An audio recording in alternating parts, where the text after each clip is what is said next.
Hi, I'm Scott from SuperPro. I just want to talk to you about our ALOY 0046K and our XK. These are for the E46 BMW. It's the front lower control arm. We do it in two types. We do it with a centralized bushing for the standard vehicle, and we also do it in an offset version to add a bit of extra caster.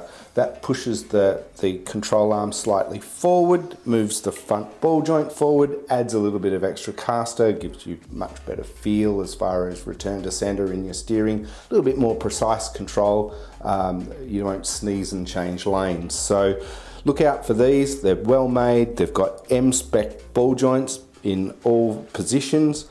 They sold in a pair, and the stainless steel sleeve inside in the bracket at the back, all alloy.